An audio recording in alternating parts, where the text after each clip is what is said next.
Sveiki visi žiūrintys, nacionalinis susivienijimas kviečia kalbėti apie svarbiausius valstybės klausimus, o kas gali būti svarbiau negu mūsų pačių tautos išlikimas. Kaip žinia, Lietuva yra nykstanti tauta, nykstanti valstybė ir kas dar labiau neramina, kad Lietuva nyksta bene sparčiausiai Europoje ir yra bene sparčiausiai nykstanti valstybė pasaulyje.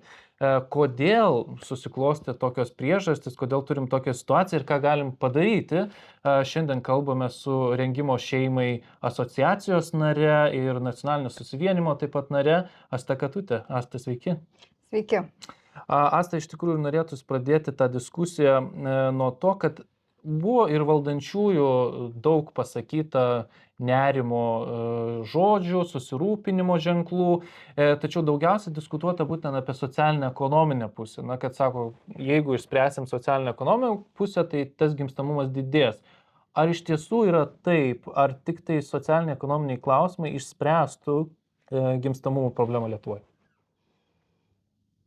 Sudėtingas klausimas, bet atsakymas turbūt ne, nes vien tik tai finansiniam ekonominiam priemonėm šitos sudėtingos problemos išspręsti negali nei Lietuva, nei kitos pasaulio šalis.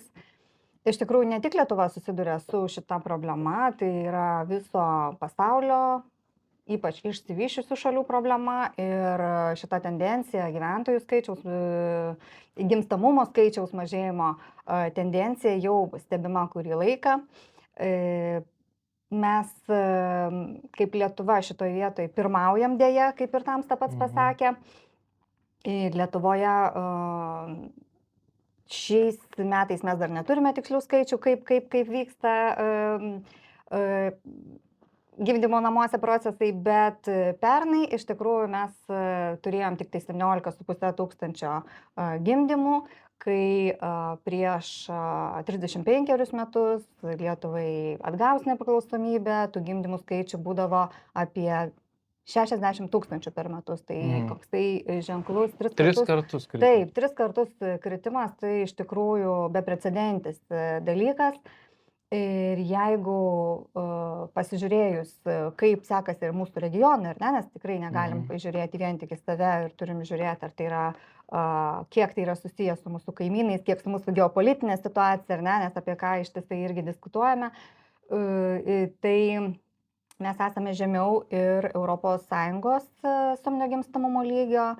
Lietuva turi vienetą suminio gimstamumo rodiklio, Vienas vaikas moteriai, taip reiškia, tai vienas Tas reiškia. vaikas moteriai, kurį jinai pagimdytų per savo reproduktyvų laikotarpį. Šiuo metu ES vidurkis truputį aukštesnis 1,34.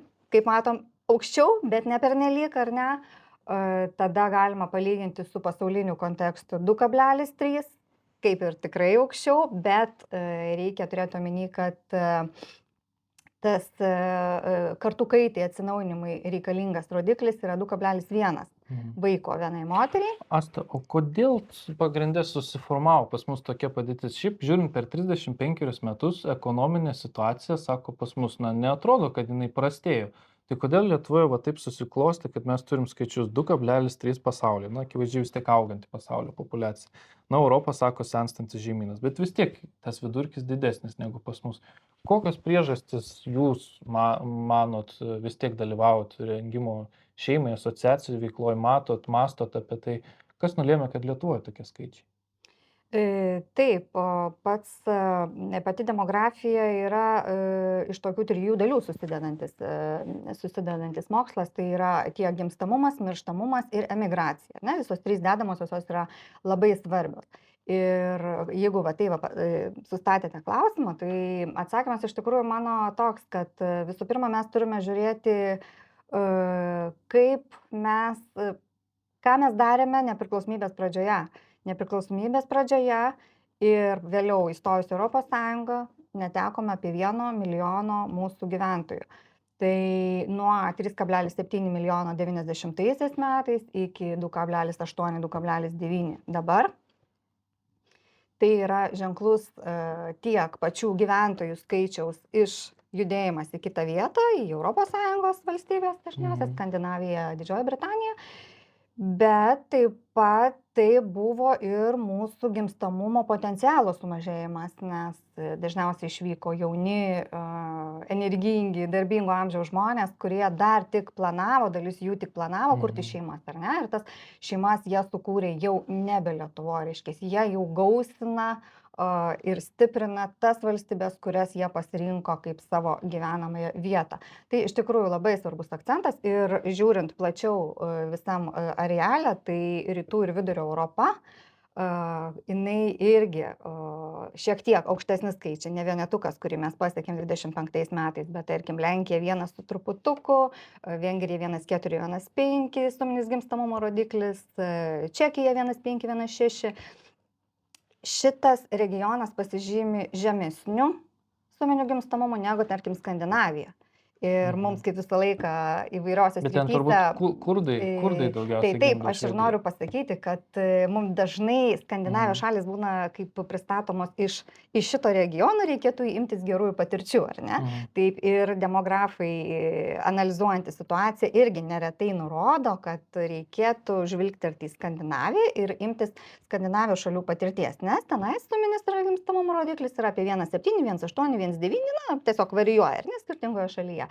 Bet vėlgi yra, būtina pasakyti, kad ekspertai iš karto sako, kodėl taip yra. Jie pateikia atsakymą, taip yra todėl, kad Skandinavijoje yra ypač aukšta lyčių lygybė. Čia toksai būna jų standartinis Čia atsakymas. oficialus atsakymas. Oficialus atsakymas, taip. Bet gerai, tada pasižiūrim į lyčių lygybės visą lentelę, įeina ir moterų dalyvavimas darbo rinkoje. Na, toksai vienas iš dedamųjų. Lietuvoje moterų dalyvavimas darbo rinkoje ES mastu yra vienas aukščiausių. Viskas, varnelę mes čia turim. Turim tokią lyčių lygybę kaip niekur, ar ne? Neveikia, ar ne? Neveikia. Reiškia, ne tai, kas kartais sakoma, kad viena kažkokia priežastis iškeliama, nebūtinai, kad jinai atitinka kitai lokacijai ir jinai tinka, nebūtinai ta pati logika veikia. Čia būtina vėlgi pastebėti, kad Skandinavijos šalis per tos pačius turbūt 50 metų, imkim didesnį laikotarpį, nepatyrė tokio emigracijos iš šalies masto, kaip visa vidurio rytų Europa ir Lietuva tame tarpe. Atvirkščiai, šitos šalis buvo tos šalis, į kurias atvyko, ar ne? Į kurias atvyko tiek mūsų viso regiono, nukraujavo mūsų regionas į tą pusę, tiek privažiavo žmonių iš aukštesnio gimstamumo lygio šalių. Ir automatiškai jau jie patys tiesiog pakelia gyventojų skaičių ir jie vaikelius gimdo tenais, ar ne? Plus labai tikimasi visur, kur kviečiami migrantai, kad jie atsiveš iš savo gimdymo kultūrą. Kaip žinia, aukštesnio gimstamumo šalyse, na, tarkim, Afrikoje yra šalių, kur gimstamumo rodikliai ir 5, ir 6, tai tiesiog mistiniai skaičiai, nelyginus su senutė Europą ir su mumis, bet tai rodo, kad taip, tose šalyse gimdo vis dar daugiau, Afrika vis dar yra tas vaisingumo lopšys, importuojantis į kitas vietovės savo piliečius, savo žmonės, bet taip pat Skandinavijos šalyse tas gimstamumo rodiklis truputėlį aukštesnis, todėl kad ir atvykusios yra moteris iš tokių šalių, kur kultūra tokia, tačiau būtina pastebėti, kad tai nėra panacėja, nes per 1-2 kartas mokslininkai yra pastebėję, kad susilygina gimstamumo lygis tiek vietinių, tiek atvykėlių. Mums nesuveiktų migrantų pakeitimas Lietuvoje. Kaip jūs žiūrite? Nes kiti sako, žiūrėkit, miršta tauta, bet atvažiuoja kiti žmonės, jie įsikūrė ten. Mes turbūt daugiausia dabar migracijos turim iš buvusių rytų Europos valstybių, Baltarusijos, Ukrainos, Vidurio Azijos. Tai sako, šitie privažiuos ir prigimdys Lietuvoje. Ir bus ką mokesčius mokėti. Kaip jūs matot šitą situaciją? Problema ne vienareikšmė ir vienareikšmiško atsakymą į šitą sudėtingą klausimą nėra ir negali būti, nes ką mes matome Lietuvoje? Dabar taip, trūksta mažas gimstamumas, daugiau senyvo amžiaus, trūksta darbo jėgos, ar ne? Tai turbūt šituo ir yra grindžiamas darbo migrantų prisitraukimas į Lietuvą. Šiuo metu turbūt, ar ne, o ne demografinis, na, kaip gimstamumo klausimo sprendimas. Šiuo metu migrantai kviečiami kaip užkamšyti darbo jėgos trūkumą. Tai taip, jie atvažiuoja, kol kas dalis atvažiuojančiųjų yra darbingo amžiaus jauni vyrukai, ta prasme, neatsiveža dar šeimų, neatvažiuoja su visom gausiom šeimom, ar ne. Dalis iš mum artimiausių šalių Baltarusija, Ukraina, iš kur didelis kiekis tiek IT specialistų buvo kviestų specialiai, ar ne, ir va, tokių aukštesnės kvalifikacijos darbuotojai, tai taip, šitie yra atvykę su šeimomis, jo lab, kad ir labai netoli per sieną kai kuriem grįžti ir kaip fiksuoja mūsų žurnalistai, kad na, ištisai kursuoja autobusai Baltarusijoje, ar ne? Tai tas toks vyksta judėjimas, bet šitie žmonės atvyksta taip pat iš žemo gimstamumo šalių. Reiškia, kažkokių didelių pokyčių jie atnešti ir negali, nebent laikinai, bet jie taip pat gali laisvai kaip atjudėjo, taip pat išjudės, pasiūlys Lenkija gilesnės sąlygas, ar ne, pasiūlys Vokietija. Ir jie taip pat gali arba pasikeis situacija jų šalyje, jie taip pat gali grįžti. Bet jeigu kalbėtume apie atvykėlius iš tolimesnių šalių, taip pat iš posovietinių respublikų, bet jau Vidurio Azija, tai Kazakstanas, Uzbekistanas, Nes ten yra Turkistanas. aukštas turbūt gimstamumo Taip, šičia laipsnis gimstamumas irgi. vis dar aukštas, tas regionas pasižymi apie 3 suminio gimstamumo rodiklis, tai išties yra geras skaičius. Tai va, tai man kaip užduodamas klausimas, iš kieno paimti patirtį arba galbūt pasinaudokim gerosiomis patirtimis, kaip pas kitus, ką kiti daro, tai sakau, iš kokių šalių? Skandinavijos ar, pavyzdžiui, Vidurio Azijos? Net čia 3 rodiklis, o Skandinavija taip pat jau nebesiekia to saugaus 2,1 rodiklio. Bet kas nutinka? Iš čia taip pat vyksta jauni vyrukai, šeimų kol kas nesiveža. Kas nutinka? Nutinka tai, kad visų pirma yra dempinguojama algos kėlimas. Čia aš truputį peršoku nuo gimstamumo į darbo rinkos klausimą, bet kaip žinia, viskas yra labai Bet tai susiję. numuša finansus ir šeimų galimybės gyventi ir kurti čia, ne? Taip, tai visiškai taip, nes atvykėliai iš kitų šalių, nes būtent iš tokio regiono ir vyksta, ne iš ES, kur jau aukštesnis pragyvenimo lygis, tai jie sutinka dirbti mažesnių atlyginimų, prastesnėmis sąlygomis, darbdaviai džiaugiasi, jiems nereikia automatizuoti gamyklų, nereikia robotizaciją užsiminėti, ne, kas dideliai kaštai yra, jiems geriau prisikviesti ir atsivežti žemų kaštų darbuotojus, bet dempinguojamos kainos ir vis dar apie 10 000 Lietuvos piliečių kasmet išvyksta iš Lietuvos. Tai va, tai man ir klausimas yra, kaip tai yra susijęs su šitų, dabar mes turim virš 200 000 užsieniečių. Bet ar mes paskatinam likti savus ir kaip ar mes galvojam apie susigrąžinimą?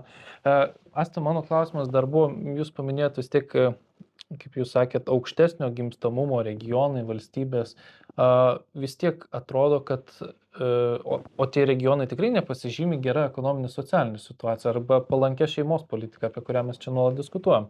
Tai vis tiek yra kažkokie kultūriniai, reiškia, skirtumai, kurie nulėmė šitą gimstamumą, aukštą gimstamumo išlikimą. Ir mano klausimas tada yra, jeigu kultūriniai pokyčiai lemia tiek daug, ar mes galime kažką keisti būtent kultūroje, švietime, kad tai jau būtų, būtent toks kultūrinis pokytis šalyje, kuris paskatino gimstamumą. Nes turbūt, kuomet diskutuojame apie socialinės ekonominės sąlygas, čia pagrindinis dalykas, į kurį mes atsiremiam, toks trūkumas yra, biudžete pinigų gali neužtekti.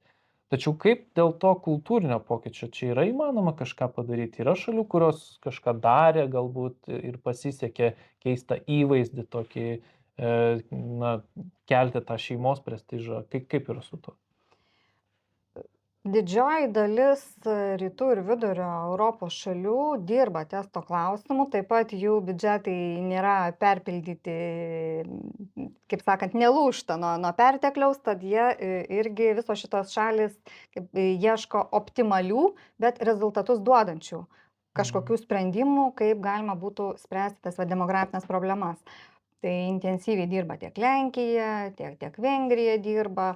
Vengrija kuris laikas jau skiria išties milžiniškas lėšas, tai be 5% nuo bendrojo vidaus produkto skiria būtent gimstamumui skatinti ir šeimos politikai.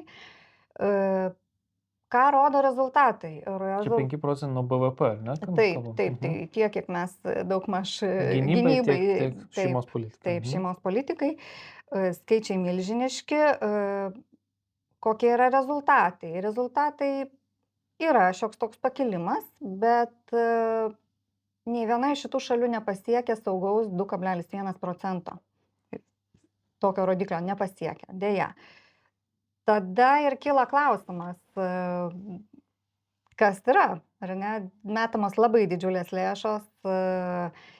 Tiesa, kiek tarp tų lėšų skiriama būtent ekonominiam paketam, finansiniam paketam ir kiek kultūriniam, čia aš negaliu pasakyti, čia jau toks labai specifinis pjūvis būtų, ar ne, tai į jūsų klausimą atsakyti taip tiksliai nėra galima, bet visi šitie duomenys rodo, plius ir mūsų pačių, plius tada mes galim ir į tolimesnius regionus nušokt, kaip Kinija, kaip Japonija, ar ne, kur gimstamumas Japonijoje irgi apie 1, o kur jau Pietų Korėja 0,7, ten jau visiškai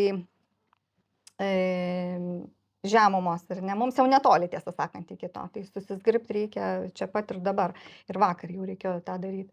Tai tiek visų šitų regionų situacija sako, kad dėja reikia viską taikyti.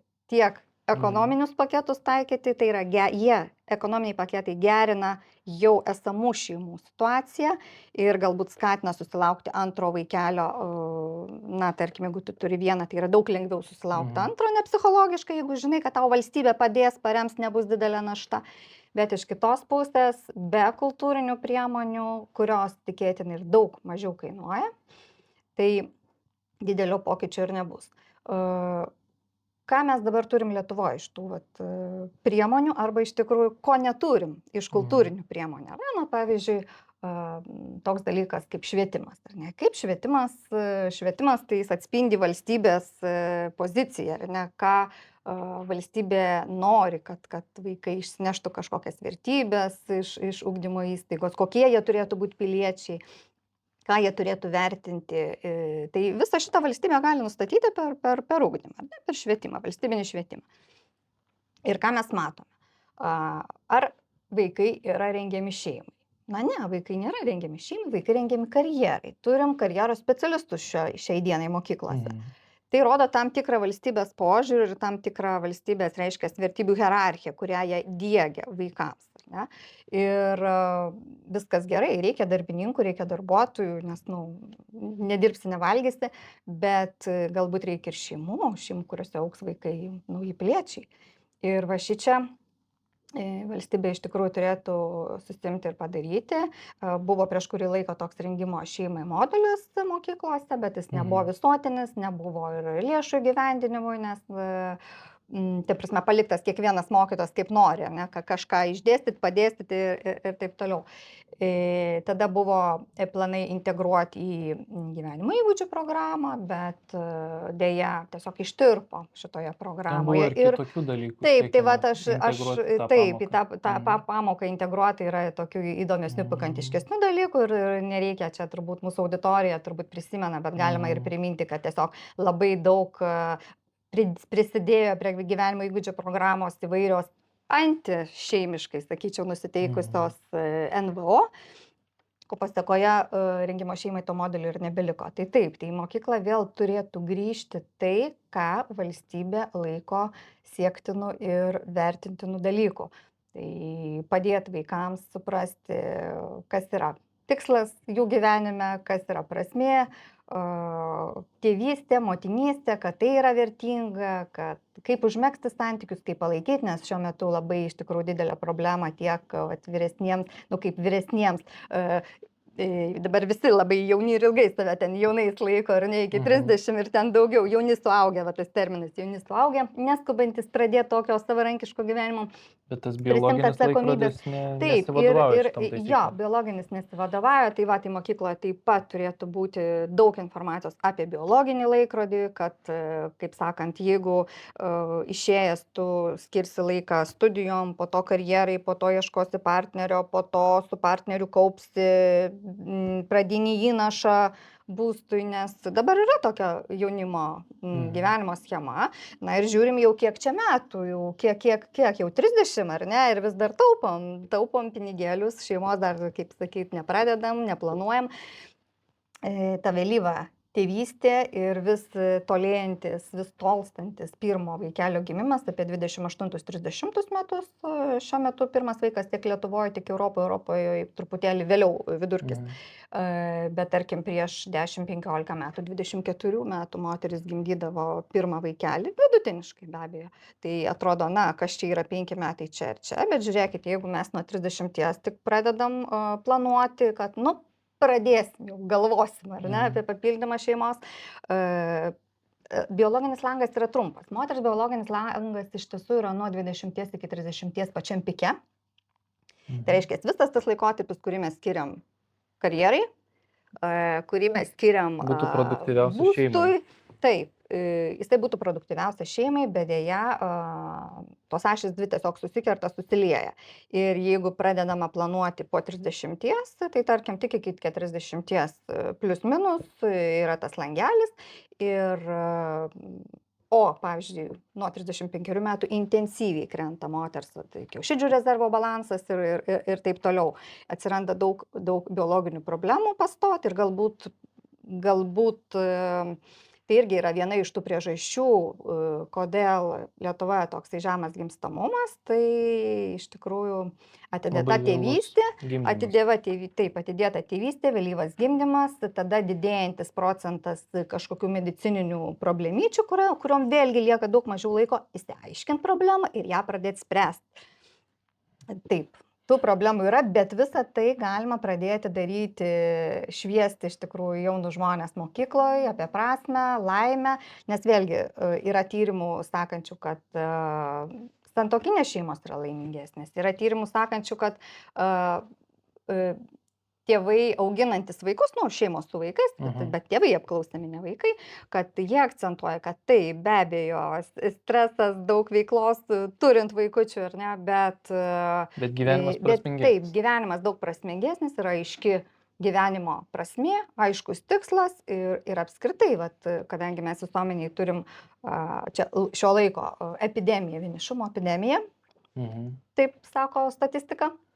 Nes daugėja ūkių, kuriuose vienas žmogus gyvena ir taip toliau. Ir apklausos vis rodo, kad tiek depresija, nerimas, vienišumas, tiek jauni žmonės, tiek vyresni, nes daug ir skyrybų 40%. Ne?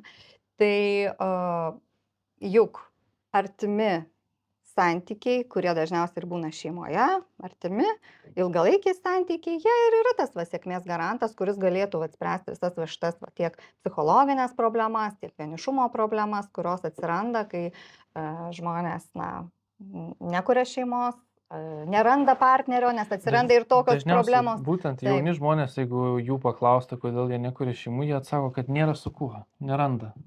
Toks įdomus pasikeitimas. Aš nežinau, kaip mūsų valdžia irgi reaguoja į tą, kaip bando spręstas problemas. Aš girdėjau tik, kad siūlys diskotekas daryti, kur žmonės susitiktų. Ir kiek žinau, rengimai šeimai, asociacijai, dabartinė valdžia irgi nepadėjo, taip švelniai tariant, ar ne? Na tai taip, ta prasme, pats modulis jis mokyklose negyvuoja, reiškia, valstybė nemato reikalo. Finansavimas irgi turbūt mažinamas, tokiom šeimos tarybai bus mažinamas, paliekama tik tai ten visuomeninė funkcija, yra išbraukiamas šitų asociacijų tarybų dalyvavimas ir jų patarimai iš esmės valdžios sprendimus, ar ne? Taip, gaunasi toks paradoksas, tarsi viešumoje, kaip ir socdemai labai gražiai šneka, kaip jie didins demografiją, kaip pasirašys partijų susitarimą demografijai gerinti, kaip jie dabar daug dirba. Paskelbs šeimos metus. Paskelbs šeimos metus. Na ir toliau visas paketas, kaip viskas bus gerai ir viskas tvarko. Ir tada tiesiog pasižiūri tos darbus, o tie darbai tokie, kad šeimų stiprinimo įstatymas, puikus įstatymas, kurį reikia įgyvendinti, bet tiesiog nėra valios matyti įgyvendinti, ruošiamas jį tobulinti. Tas tobulinti reikia dėti kabutes. O tobulinama kas? Tiesiog išoperuojama dalis, pati dalis, pradžia įstatymo, kuriame ir išdėstyta visa esmė apie tai, kad šeimoje vyras, moteris, apie tai, kad vaikai irgi, vaikai, tėvai, visas šitas, kaip pasakyti, išoperuojama tiesiog iš įstatymo ir lieka toks, žinot, išėmus esmę, gali tada pildyti bet kuo. Bet jūs turit omeny bet kuo, tai ten ir alternatyvios šeimos sampratos, jūs sakot, valdžia ruošiasi įkišti tokį įstatymą Į projektą? šitą įstatymą ne. Tokių pakeitimų neteko girdėti, tiesiog eliminavus preambulę, kurioje vat ir išvardyta apie šeimai būtinus asmenis, tėtį, mamą, ar ne, apie vaikus, kurie turi, apie kartų kaitą, vat, mes kalbam apie kartų kaitą, tai va toks vat sakinys, kad šeima užtikrina kartų kaitą, jau, pradingsta iš mūsų įstatymą, ar ne? Tai kaip tada mes užtikrinsim valstybės tęstinumą, jeigu šeimai nebelieka užduoties šeimų kartų kaitą užtikrinti? Tai gal atsiveši migrantų? Ir tėvystė, motinystė yra ignoruojamos kaip terminai? Taip, ta prasme, tiesiog visa ta preambulė jinai nėra perrašoma, jinai visa yra eliminuojama.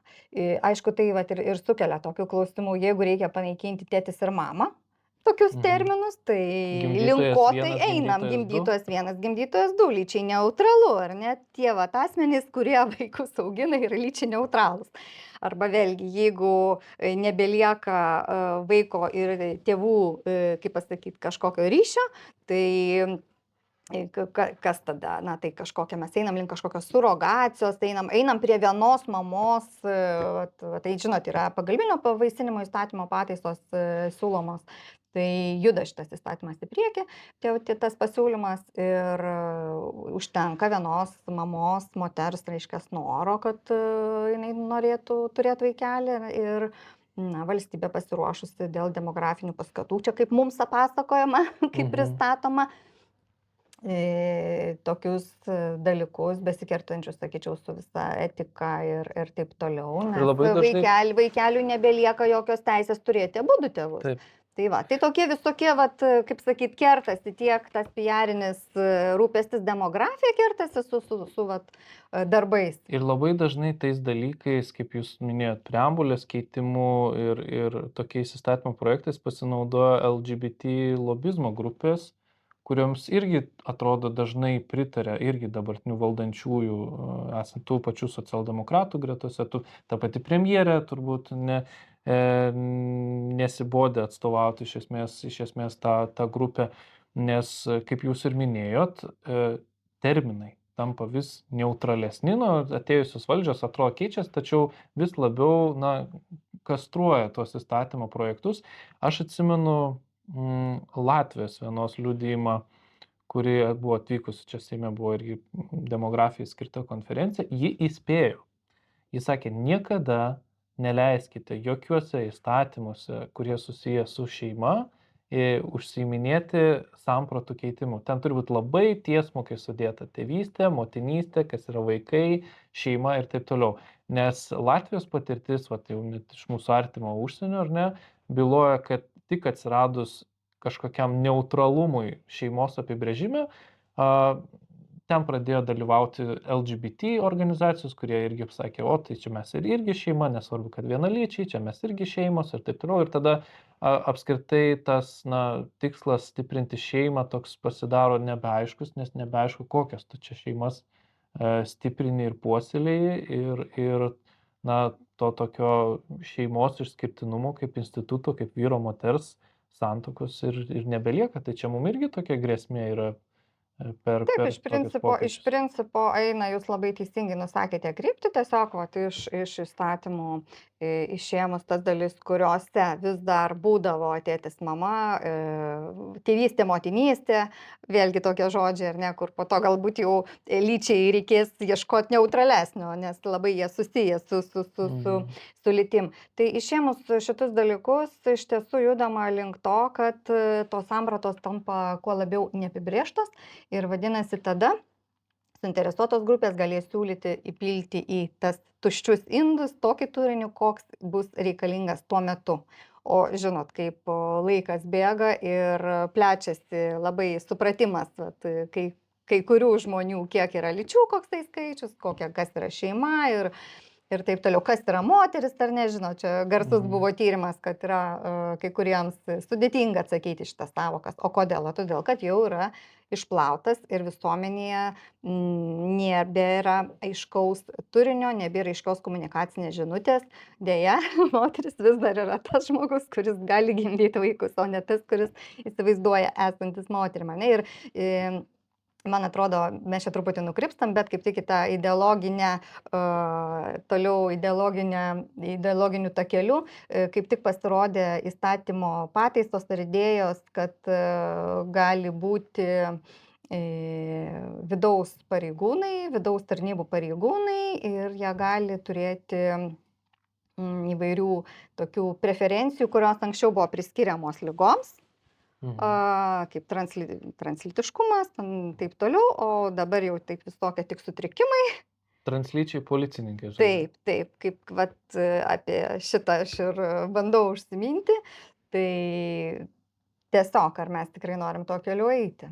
Mhm. Čia įdomus dalykas, kad atrodo, kabant valstybės demografijai ant plauko ir esant tokiai sudėtingai situacijai, mes sprendžiam klausimus apie translyčius pareigūnus Lietuvoje. Tai tokia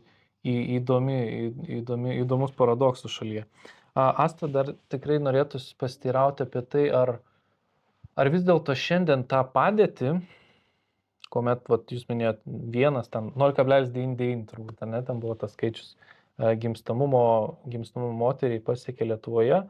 Ar čia jau mes turėtumėm skelbti kaip nacionalinį pavojų, ar tai jau yra nacionalinio saugumo klausimas? Nes pavyzdžiui, gynybos prasme, tai atrodo mes labai rimtai įvertinom kiekvieną šitos temos aspektą, milžiniški pinigai mūsų biudžeto atžvilgių yra skiriami gynybai, labai daug diskusijų dėl to, bet dėl gimstamumo, tokio skambinimo varpais pavojaus, kad čia jau yra tautos išnykimo riba beveik pasiekta, vis dar lyg ir nėra, lyg ir yra kalbama labai apie ateitį, kad čia gal kažkas pasikeis, kad čia mes šiek tiek kažką patvarkysim. Čia yra jau nacionalinio saugumo klausimas.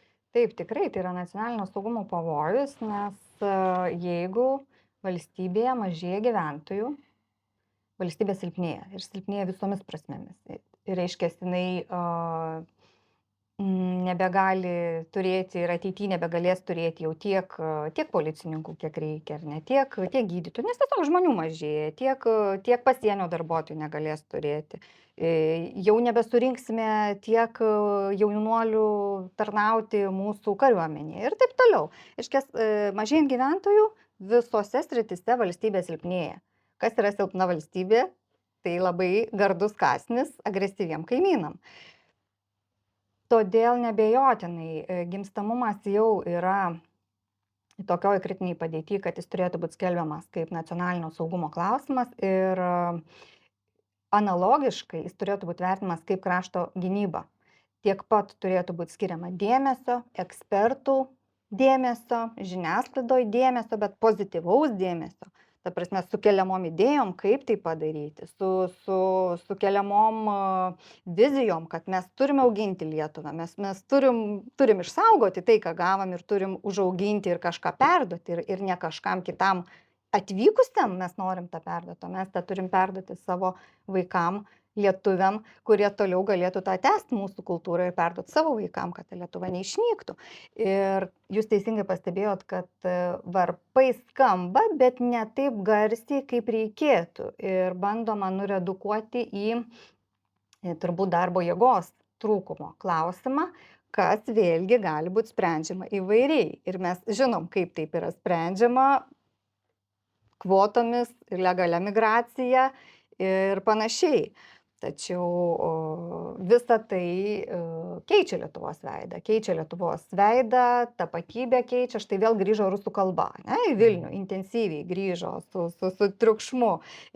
Rusiškos mokyklos vėl atsigauna Vilniui ir taip toliau.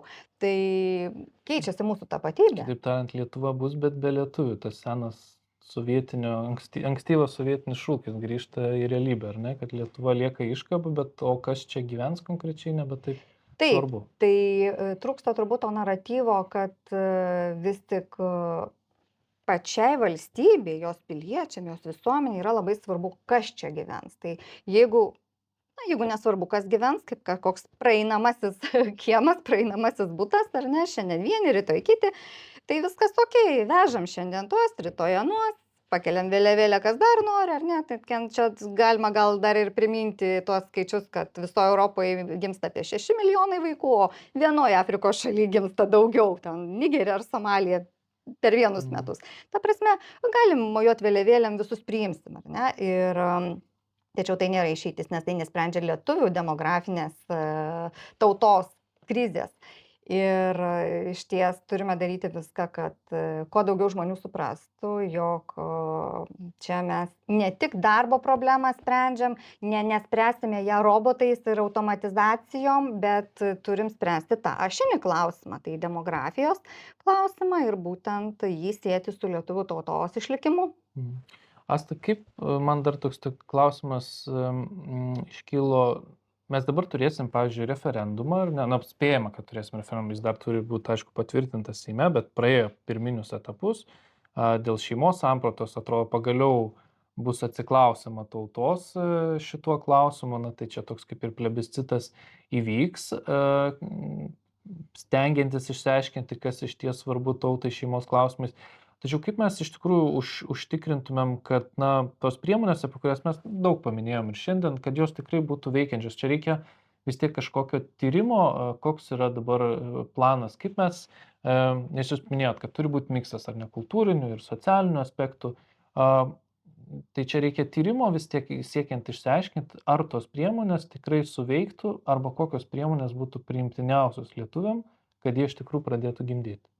Taip, labai keista, kad mes iki šiol tokio didelio ir reprezentatyvaus valstybės užsakymo atlikto tyrimo neturėjom. Tai jau irgi vienas iš tų simptomų, rodantis, kaip žiūrima tiek vieni valdantieji, tiek kiti žiūri į šitą krizę. Daug kalbėta, bet net tyrimo daug kalbėta, daug daryta, o nuo 16 metų, kaip važiuojam žemyn, suminis gimstamumo rodiklis dar 16, 1,57 berods buvo, apie 1,6, tai tarkim grubiai. Tiek dabar, tiesiog taip juda nuo 16 metų, tai jau palauk, jau beveik 10 metų.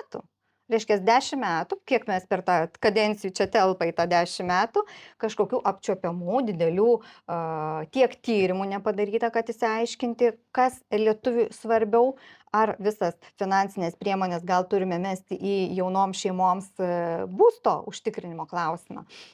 Ar mes visas pastangas turime mesti į mokyklų infrastruktūrą, ten, kur jų reikia, kažkokių naujo tipo gal mokyklos reikia, rajone, ar ne, Vilniui tai taip netelpa moksleiviai, bet rajonuose moksleiviai turi kitų problemų, ar nebesurenkama moksleivių į mokyklas ir jos užsidaro ir atsiranda daug problemų, regionai pasidaro nebe patrauklus jaunom šeimom, ir taip toliau, ar ne, va čia ta vidinė migracija atsiranda, tai visa tai yra demografijos problemų klausimai. Tai šito viso nėra padaryta. Dabar, ačiū Dievui, jau paskelbta, kad yra startavęs tyrimas Pavadinimo šio nepasakysiu, kaip visą laiką labai ilgas, bet jame dalyvauja mūsų įvairios duomenų agentūros, valstybinės įstaigos ir mes pagaliau turėsime tą tyrimą.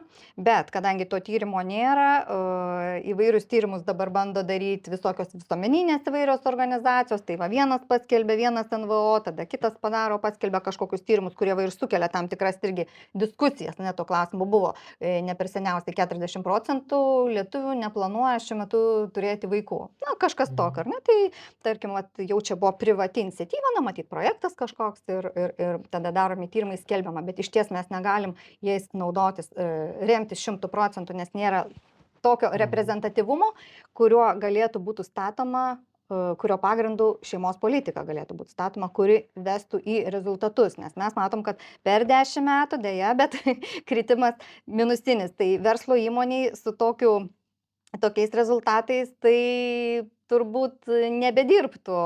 Greitai būtų pakeisti, Taip. atleisti iš darbo, ar ne? Taip, tai va, o ką dar galima daryti? Taip, tyrimus pagaliau jau darysim, darom, laukiam rezultatų. Aišku, vėl praeis laikas, kol jie bus apdoroti ir įstatymų leidėjai juos pradės įvesti savo diskursą ir iš jų bus galima daryti toliau gerus darbus.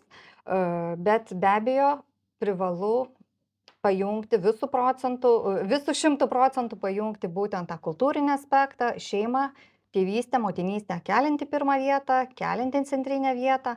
Ir tai, ką valstybė jau dabar gali daryti, tiek per švietimą eiti, tiek susėsti kartu su verslo, su žiniasklaidos atstovais ir šnekėti. Nes, kaip teisingai pastebėjo, turi būti kažkoks bendradarbiavimas, negali būti viens kažką padaro, kiti ateina, nauja reforma, jau kažkas naujo ir taip toliau. Tik visai visuomeniai supratus, įsisąmoninus, bet tam turbūt reikia daug kartų pakartoti, tai komunikacinė ta žinutė turi eiti nuolat, kad tai yra labai svarbi Lietuvai problema, kurios neišsprendus, na, mes tada, nežinau, rizikuojam išnykti. Taip, kai kurios parekomenduosiu pažiūrėti tą temą filmą Birth Gap. Ir autorius 10 metų tyrinėja šitą problemą, jisai ir sako, nu ką galim pasakyti, kadangi tai yra visuotinė tendencija, visur yra tas pats, net Afrikoje, kiek vaikučių turėsite? 2, sako, Indijoje, kiek vaikučių turėsite?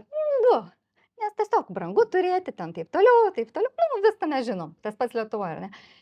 Ką jisai sako? Jisai sako, vienos tautos išnyks, o kas sugebės išgyventi, tas išgyvens, tai norėtųsi, kad sugebėtume, turėtų jėgų. Padarysim išvadas, aš čia atsimenu Romaldo Ozolo citatą, kad dėja Lietuvoje mes dažniausiai mąstome nugaromis, kad jau kai gaunam į nugarą smūgį, tada ateina ir į galvą. Reikia tikėtis, kad kuo anksčiau apie tai padarysim išvadas.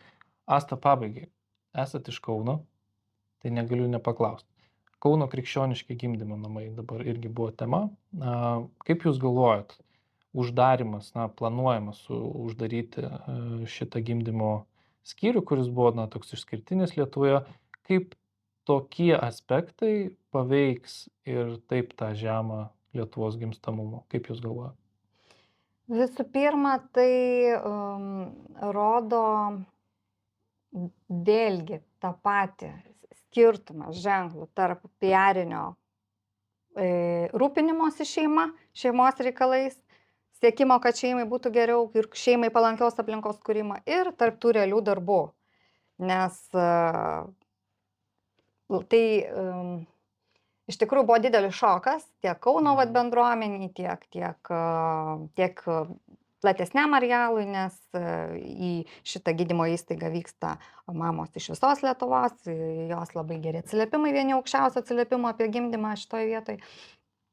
Ir kai sužinai, kad per 1 metus Lietuvos centre didmiesty uždaroma 2 ligoninė, būtent gimdymo namai, tai iš ties palieka labai negerą įspūdį. Palieka labai negerą potyrį ir, tiesiog imi galvoti, kad vien deklaracijos iš aukštų tribūnų, o reiškia tai, kas šeimoms yra aktualu, ką jos O jau realybė visai kitokia. taip, ką jos patvirtino savo atsakymais, savo intensyvia dabar aktyvių mamų kampanija, kad išsaugokime tos namus, jie yra mums aktualūs, jie reikalingi, mums toks modelis yra reikalingas ir ypač, kad mažėjant gimstamumui ir mes suprantam, kad turime duomenų, kad labai daug iš tikrųjų gydymo įstaigų yra nuostolingai veikiančios. Kas yra, daliai visuomeniai čia buvo naujiena, tai kaip sakot, ir taip mes finansuojam, kaip gali, atrodo, valstybinė įstaiga dirbti nuostolingai, o viskas yra taip, viskas yra visiška demografija. Mažėja gyventojų, mažėja pacientų, mažiau atliekama paslaugų, iš ligonių kasų ateina mažiau pinigėlių. Viskas. Labai, bet ir Klaipėdoje didžiulės ligoninės yra nuostolingos ir taip toliau. Ir kai kurie Vilniaus įstaigos yra nuostolingos. Bet nekalbama kažkaip apie jų visų uždarimą, ne? Nes kažkaip ieškoma, reiškia, išeičių, sprendimų ir taip toliau, nes suprantama, kad, taip radikaliai negalima imti ir kirsti tokių vietų.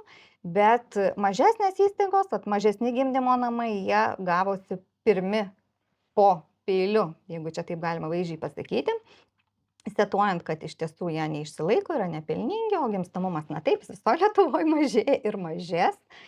Ir tokiu atveju išties turi būti ieškoma individualių sprendimų ir individualios prieigos prie šeimos. Negalima vėl kaip sovietmečiu visus suvaryti į vieną didelį ūkį. Tai dabar ir daroma, kad gimdymas Kaune praktiškai persikėlė tik į tas didžiasias konvejerio principų dirbančias ligoninės, kur, didžiulės. Čia buvo toks tarpinis variantas tarp gimdymo namuose ir gimdymo ligoniniai. Ir iš šeimų dabar atimama tokia teisė. Tai signalas yra labai prastas ir liūdna. Kągi, Asta, ačiū šiandien jums už pokalbį. Priminsiu, kad su Asta Katute šiandien šnekėjomės apie demografiją. Laidą vedžiau aš, Dovilas Petkus. Ačiū visiems, kas žiūrėjot ir iki kitų kartų. Iki. Iki.